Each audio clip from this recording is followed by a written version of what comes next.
विश्वासाची 26 वर्ष, लाखो सुखी दाम्पत्य. डाउनलोड करा मराठी मॅट्रिमनी. पक्ष घटनेमधील बदलांबाबत कागदपत्र आणि प्रस्ताव सादर करा. 27 जुलै रोजी केंद्रीय निवडणूक आयोगाने सुरेत्रा पवारांना पाठवलेलं पत्र समोर. कागदपत्र न दिल्यास पक्षाची सुधारित घटना, कार्यकारिणी आणि नियुक्त्यांच्या वैधतेवर प्रश्नचिन्ह. पत्रामध्ये उल्लेख.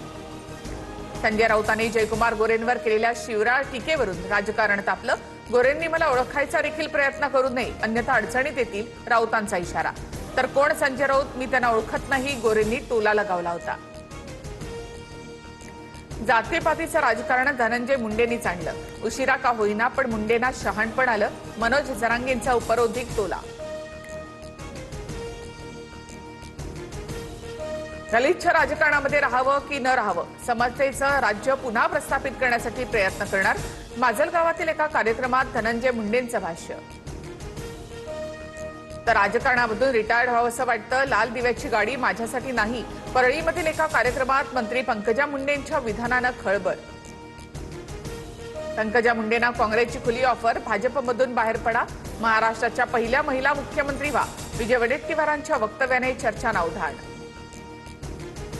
मोदींना हटवून फडणवीस पंतप्रधान होत असतील तर आनंदच, विजय वडेट्टीवारांचं वक्तव्य. तर फडणवीसांनी केंद्रीय शिक्षण मंत्री व्हावं, मग शिखर पार करावं, संजय राऊतांचा खोचक सल्ला.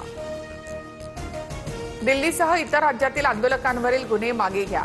विद्यार्थी आंदोलनावरून सुप्रीम कोर्टाचा मोठा दिलासा. गुन्हेगारी पार्श्वभूमी असलेल्यांवर पोलीस कारवाईचे आदेश. 19 ऑगस्टला पुढील सुनावणी. पॅलेट गन आणि एसआयटीच्या मुद्द्यावर चर्चा होण्याची शक्यता. राजकीय पक्ष स्थापन करण्याचा अद्याप विचार नाही, अभिजित तिपकेंची स्पष्ट भूमिका. बुधवारी सीजेपीच्या कोअर कमिटीची महत्वाची बैठक, पुढील अजेंडा ठरवणार. 2029च्या निवडणुकीसाठी शिवसेनेचा मास्टर प्लॅन. जेनझी मतदारांचं नेतृत्व करण्यासाठी योग्य चेहऱ्याची निवड करणार. नव्या 38 कोटी तरुण मतदारांना आकर्षित करण्यासाठी शिंदेंची रणनीती. सरसंघचालक मोहन भागवत 6 ऑगस्टला जेनझी आणि जेन अल्फांसोबत संवाद साधणार. 15 ते 19 वयोगटातील 2000 विद्यार्थ्यांचा कार्यक्रमात सहभाग असेल. उद्धव ठाकरेंच्या समक्ष पदाधिकाऱ्यांच्या 2 गटांमध्ये शाब्दिक बाचाबाची. मातोश्रीवर ठाणे आणि कल्याणच्या पदाधिकाऱ्यांच्या बैठकीमधला प्रकार. एक तरुण आंदोलनामधून मोदींना आव्हान देतो आणि तुम्ही आपापसात भांडताय, ठाकरे संतापले. मुंबई पालिकेमधील इनोव्हा गाड्या खरेदी प्रस्तावावर फडणवीसांची नाराजी. उधळपट्टी थांबवा, जनतेच्या कामांवर फोकस करा, फडणवीसांनी सुनावलं. सूत्रांची माहिती. चौफेर टीकेनंतर प्रस्ताव मागे घेण्याची नामुष्की. नाशिकच्या खड्ड्यांवरून राजकीय वातावरण तापलं. भुजबळांना पालकमंत्री करा. राष्ट्रवादी युवक काँग्रेसची बॅनरबाजी. तर फ्लेक्स काढायला सांगितले, खड्ड्यांकडे लक्ष द्या. पालकमंत्री पदाच्या मागणीवर छगन भुजबळांची सावध भूमिका. मुंबई नाशिक महामार्गावरील शहापुरात जीवघेणा खड्डा प्रशासनाने बुजवला. खड्ड्यामध्ये दुचाकी आदळल्यामुळे एनडीआरएफ जवान विकास गोरे यांचा मृत्यू झाला होता.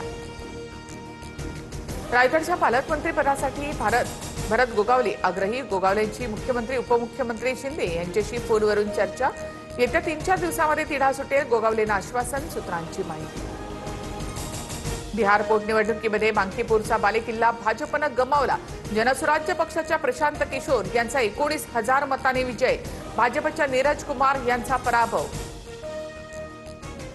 गुजरातमधील मांजलपूरमध्ये भाजप जिंकली. सतीश पटेल 30,630 मतांनी विजयी. काँग्रेसच्या भिकाभाई रबारी यांचा पराभव. मध्य प्रदेशच्या दातियामध्ये काँग्रेसचे घनश्याम सिंग 61,677 मतांनी विजयी. भाजपचे आशुतोष तिवारी यांचा 11,054 मतांनी पराभव. महिला कुस्तीपटू लैंगिक शोषण प्रकरणात ब्रिजभूषण सिंग निर्दोष. माझ्याविरुद्ध कट रचला होता. दिल्ली न्यायालयाच्या निकालानंतर ब्रिजभूषण यांची प्रतिक्रिया. तर निकालाला हायकोर्टात आव्हान देणार. विनेश फोगाट आणि बजरंग पुनिया यांची ठाम भूमिका. नीट पेपरफुटी प्रकरणातील सुनावणी पुढे ढकलली. प्रतिज्ञापत्र दाखल करण्यासाठी केंद्राने कोर्टाकडे वेळ मागितला. पुढील सुनावणी 7 ऑगस्टला. मुंबई आणि पुणेकरांची पाण्याची चिंता मिटली. पुण्याची धरणं 100% भरली. मुंबईतही पाणी कपात रद्द होण्याची शक्यता. विश्वासाची 26 वर्ष, लाखो सुखी दाम्पत्य. डाउनलोड करा मराठी मॅट्रिमनी.